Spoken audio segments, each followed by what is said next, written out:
तो I hope आपकी study अच्छी चल रही होगी। तो आज हम जो डिस्कस करेंगे तो बहुत ही इम्पोर्टेंट टॉपिक है।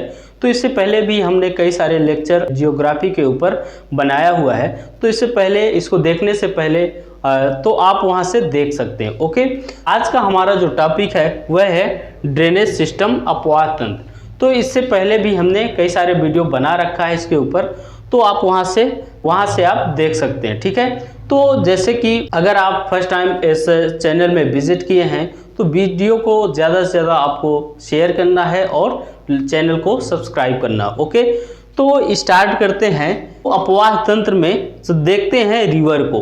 तो जो नदी होती है तो हमेशा आपसे पूछा जाता है डेफिनेशन नदी होता क्या है। तो नदी क्या है? वह सतही जलराशि, जो कि गुरुत्वीय बल के प्रभाव से, वह सतही जलराशि जो गुरुत्वीय बल के प्रभाव से एक ग्रेविटी फोर्स की वजह से ढाल के अनुरूप निश्चित दिशा में जलमार्ग का निर्माण करती हुई प्रवाहित होती है। तो इसका मीन्स ये है जो रिवर्स हैं, जो नदी होती हैं, वह ढाल के अनुरूप, मीन्स अगर कहें तो हमेशा हाई लेवल से लो लेवल की ओर बहती हुई फ्लो होती है और गुरुत्वीय बल के प्रभाव से, ठीक है, ढाल के अनुरूप एक निश्चित दिशा में, है ना, एक निश्चित दिशा में प्रवाहित होती है। तो उससे क्या कहते हैं? नदी कहते हैं। ठीक है, नदी जलमार्ग के जहाँ से नदी क्रॉस हो रही है, बह रही है, तो उसके दोनों किनारों पर तटबंधों की प्राप्ति होती है। किसी क्षेत्र विशेष में प्रवाहित मुख्य जलधारा को मुख्य नदी के नाम से जाना जाता है। ठीक है, तो जो मेन स्ट्रीम होती है, मुख्य नदी की जो मुख्य धारा होती है, उसको क्या बोलते हैं? मुख्य नदी के नाम से जाना जाता है। मुख्य नदी तथा सहायिकाओं के मीन्स ये है कि एक जो मेन रिवर है तो मुख्य नदी के नाम से जानते हैं। तो मुख्य नदी क्या होती है? तो मुख्य नदी तथा सहायिकाओं के एक मेन रिवर है और उसकी जो ट्रिब्यूटरीज हैं, तो ट्रिब्यूटरीज जो सहायक नदियां हैं उनके पूरे ग्रुप को, है ना, ग्रुप को अपवाह तंत्र कहते हैं, ड्रेनेज सिस्टम कहते हैं। एक मुख्य नदी तथा उसकी सहायिकाओं का समूह, है ना, एक मेन रिवर हो और उस मेन रिवर से जितनी भी ट्रिब्यूटरीज या सहायक नदियां आपस में जुड़ती हैं, उस समूह को जिस क्षेत्र में प्रवाहित होती हैं, ठीक है, जिस ढाल के अनुरूप वह प्रवाहित हो रही हैं, तो उसे अपवाह द्रोणी कहा जाता है। क्या बोलते हैं? अपवाह द्रोणी कहा जाता है। बहुत इंपॉर्टेंट है। दो अपवाह द्रोणियों या अपवाह तंत्रों को पृथक करने वाले उच्च पठारी प्रदेश, है ना, जहाँ पे दो द्रोणियां हैं, तो हमने क्या देखा कि एक जो मेन स्ट्रीम है और उसकी जो ट्रिब्यूटरीज हैं, सहायक नदियां हैं, तो वह समूह जिस क्षेत्र में प्रवाहित होती हैं तो उसको अपवाह द्रोणी कहते हैं। अब दो अपवाह द्रोणियों के बीच जो उच्चावच या पठारी क्षेत्र प्रदेश होता है, पर्वतीय प्रदेश, जो जल विभाजक उसको कहा जाता है। तो मीन्स दो द्रोणियों के बीच जो जल विभाजक होता है वह उच्च पठारी प्रदेश या पर्वतीय प्रदेश होता है। जैसे भारत में अरावली है, विंध्य श्रेणी है, सतपुड़ा, पश्चिमी घाट महान जल विभाजक के नाम से जाने जाते हैं। मीन्स कुछ ऐसे रिवर्स हैं जो हमारी ईस्ट नॉर्थ से साउथ की ओर बहती हुई वह ईस्ट की तरफ चली जाती हैं, है ना। इसके अलावा कुछ ऐसी हैं जो अरावली हिल्स से वह पश्चिम की ओर चली जाती हैं और कुछ ऐसी हैं जो वह ईस्ट टू वेस्ट, ऐसी केवल ताप्ती और नर्मदा ऐसी रिवर्स हैं जो ईस्ट टू वेस्ट प्रवाहित होती हैं, फ्लो होती हैं। ठीक है, तो सदा नीरा नदियाँ, तो पहला है सदा नीरा नदियाँ। तो सदा नीरा से समझ में ही आ रहा है कि सदा नीरा क्या होती है।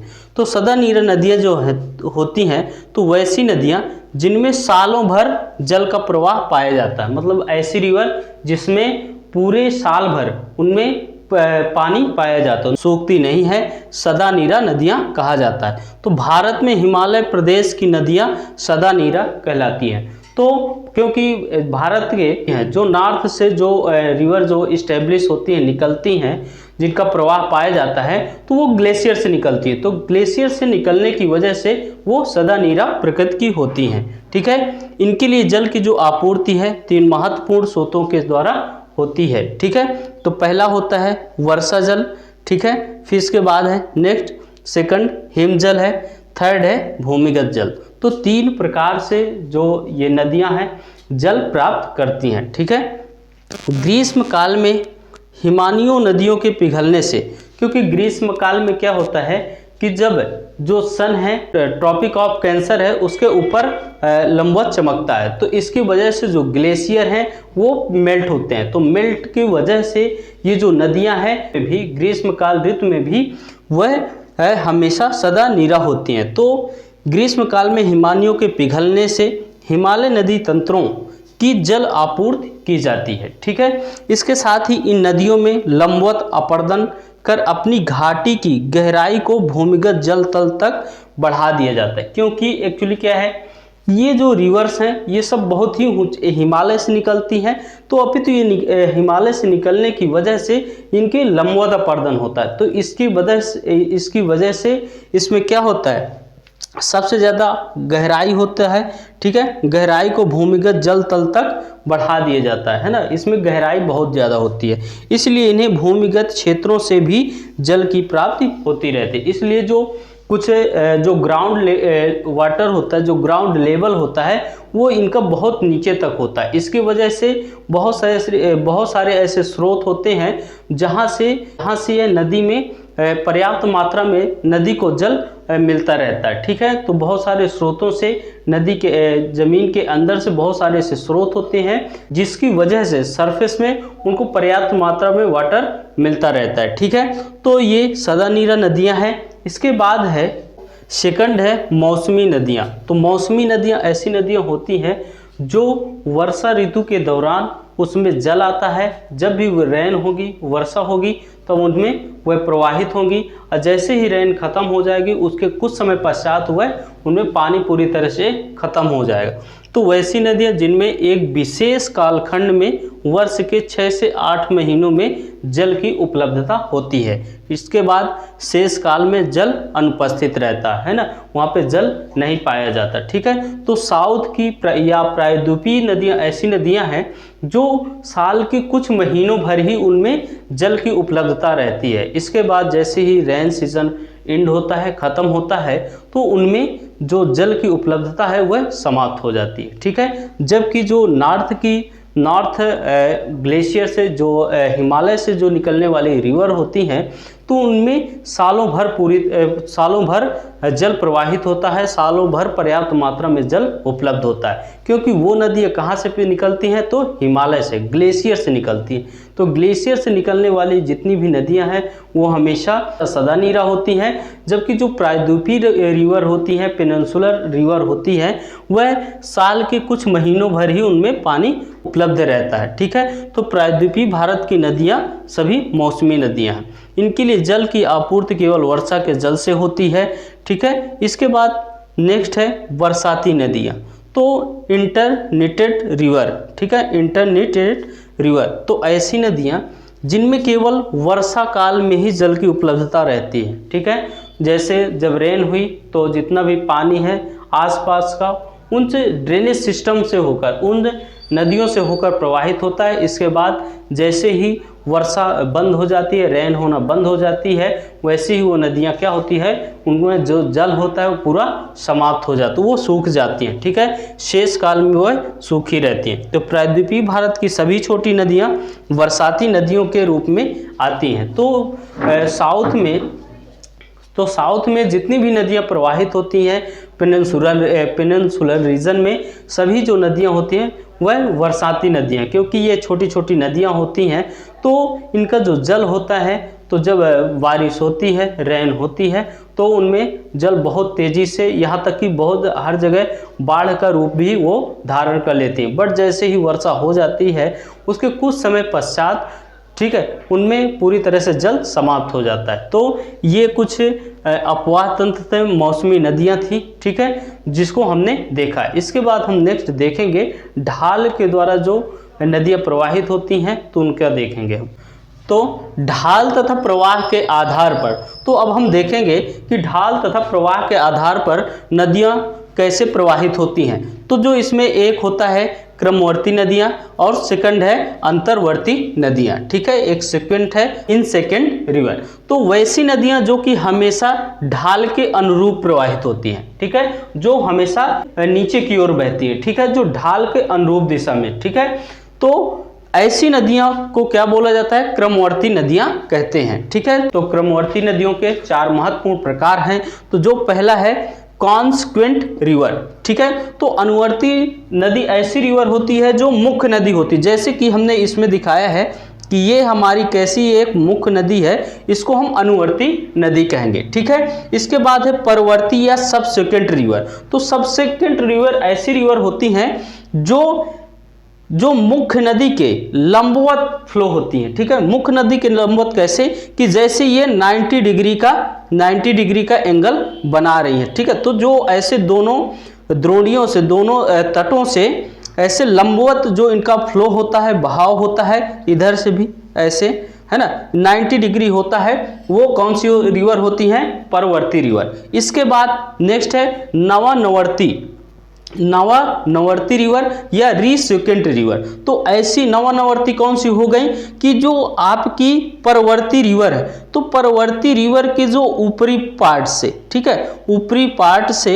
ये इसमें ऊपरी पार्ट से ये किसमें मिल रही है, ये परवर्ती रिवर में। तो ये कौन सी है, नवानवर्ती रिवर, ठीक है। ये परवर्ती रिवर है और ये जो हो रही है ये नवानवर्ती रिवर। ऐसे इधर से भी ये परवर्ती रिवर है और ये जो है आपकी ये कौन सी रिवर है, नवानवर्ती रिवर है। और इसके साथ ही जो नेक्स्ट, इसके बाद नेक्स्ट है प्रति अनुवर्ती रिवर। तो प्रति अनुवर्ती रिवर मीन्स ये है कि जो अनुवर्ती रिवर है, जो मुख्य नदी है, तो उसी के जस्ट विपरीत, है ना, उसी के जस्ट विपरीत जो नदी बहती है उसको प्रति अनुवर्ती कहते हैं। मीन्स जैसे ये मुख्य नदी है, ऐसे ऊपर से नीचे की ओर ढाल के अनुरूप प्रवाहित हो रही है, तो इसके जस्ट नीचे से जो ऊपर की ओर फ्लो होती है, ठीक है।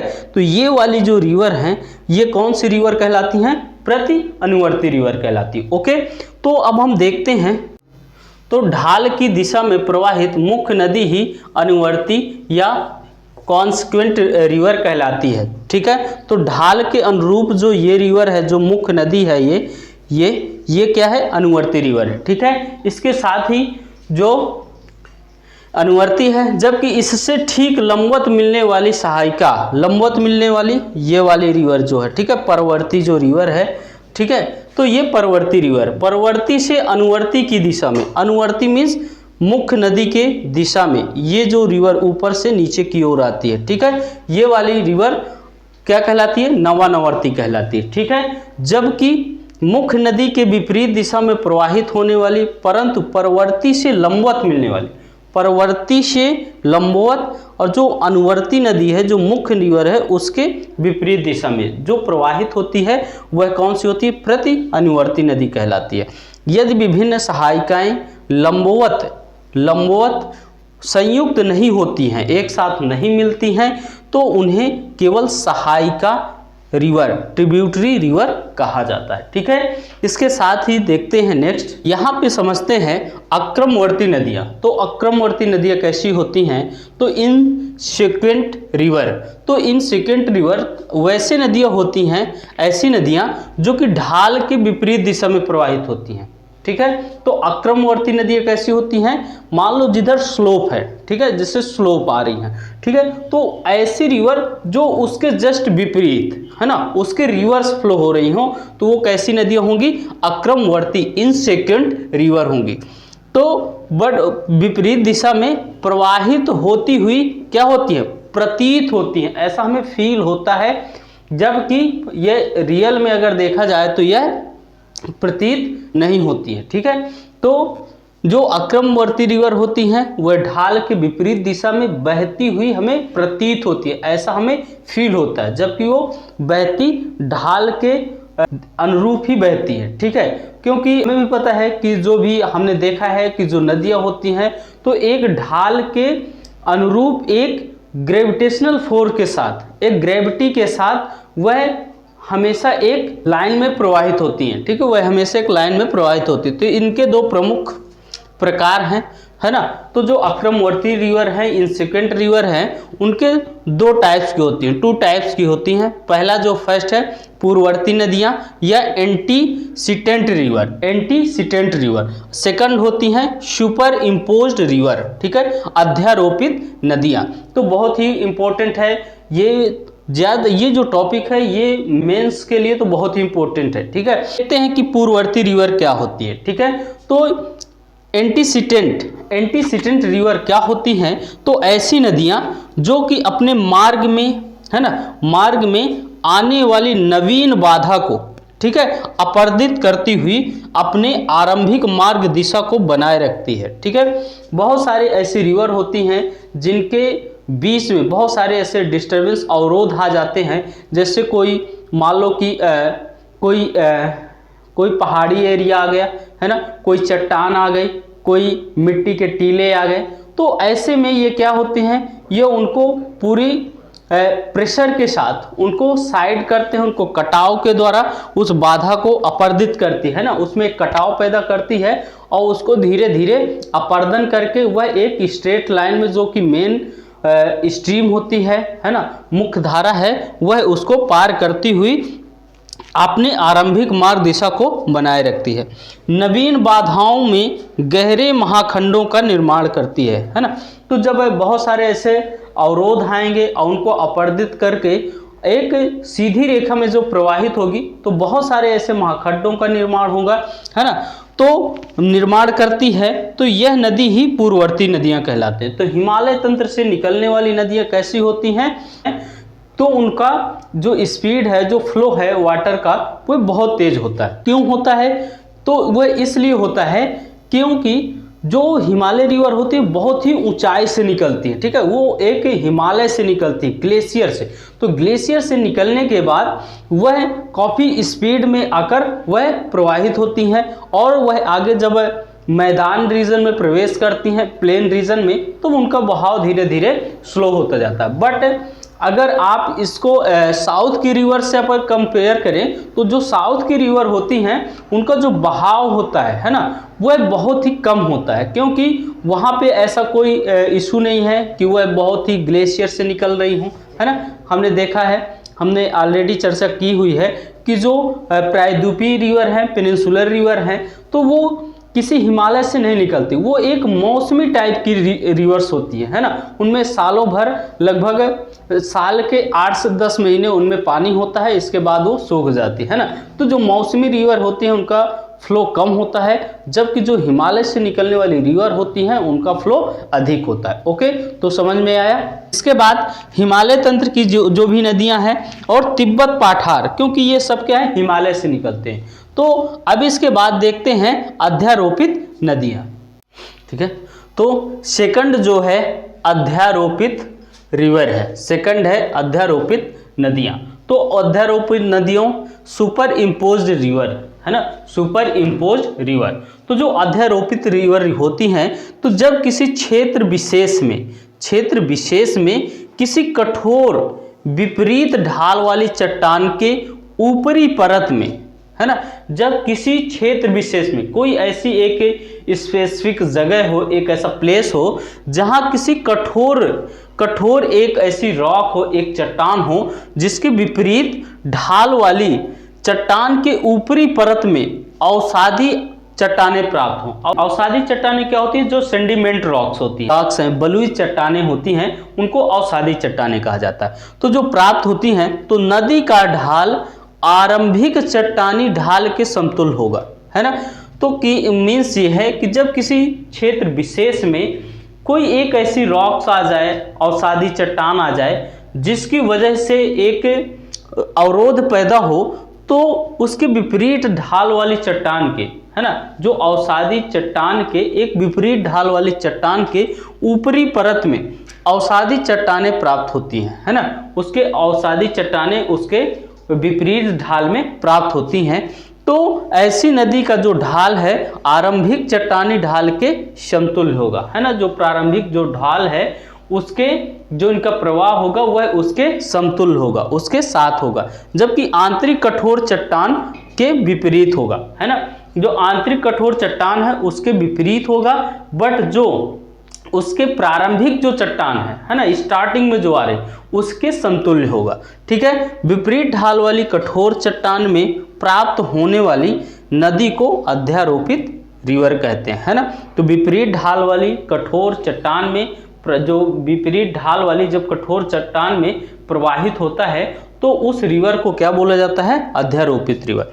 अपवाह प्रतिरूप क्या होता है, प्रतिरूप, ठीक है। तो अपवाह प्रतिरूप से ही समझ में आ रहा है कि कुछ ऐसी रिवर होती हैं जिनकी कुछ स्पेसिफिक स्ट्रक्चर होता है, कुछ संरचनाएं होती हैं, है ना, उनका आकार प्रकार होता है ना, उनके संयोजन से जिस प्रकार का स्वरूप नजर आता है, जिस प्रकार से वह देखने में नजर आती हैं, तो उसको क्या बोला जाता है, अपवाह प्रतिरूप कहा जाता है। ओके, तो अब हम एक एक करके जितने भी नदियों से संबंधित प्रतिरूप हैं हम एक एक करके उनको समझेंगे। और आपको मैं बता दूं कि ये बहुत ही इंपॉर्टेंट है, इस आज तक YouTube में किसी ने आपको ऐसा नहीं बताया होगा, ऐसा नहीं पढ़ाया होगा इतना डिटेल में जाकर कि कैसे कैसे ये जो अपवाह प्रतिरूप होता है, आरोपित रिवर क्या होती हैं, पूर्ववर्ती रिवर क्या होते हैं, जो अनुवर्ती रिवर क्या होती हैं, नवानुवर्ती रिवर क्या होती हैं, तो ये सब हमने लेक्चर में डिस्कस किया है। इसको 1 से 2 टाइम आप अच्छे से वॉच करें,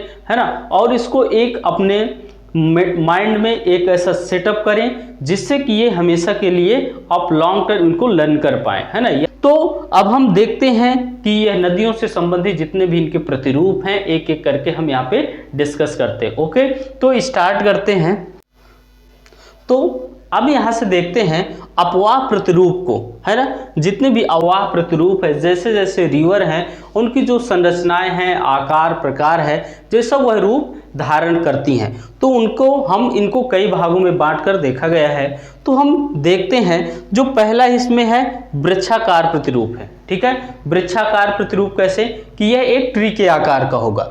जालीनुमा प्रतिरूप है, पंखनुमा प्रतिरूप है, हेरिंग बोन पैटर्न है ना, हेरिंग बोन पैटर्न है, अरी प्रतिरूप है, रेडियल पैटर्न है, ठीक है, सर्कुलर पैटर्न, वलयाकार प्रतिरूप है, ठीक है। और इसके बाद है अंतः स्थलीय अपवाह प्रतिरूप, समानांतर अपवाह प्रतिरूप और कंटकी प्रतिरूप या हुकनुमा प्रतिरूप। तो ये कुछ ऐसे 9 टाइप्स हैं, है ना, ये कुछ अपवाह प्रतिरूप हैं जिनको हम अब एक एक करके नेक्स्ट लेक्चर में डिस्कस करेंगे। ओके, तो यह फर्स्ट पार्ट होगा। अब हम जब नेक्स्ट पार्ट में इसको डिस्कस करेंगे तो इसमें एक एक डिटेल करके हम जितने भी प्रतिरूप हैं उनको हम देखेंगे। ओके।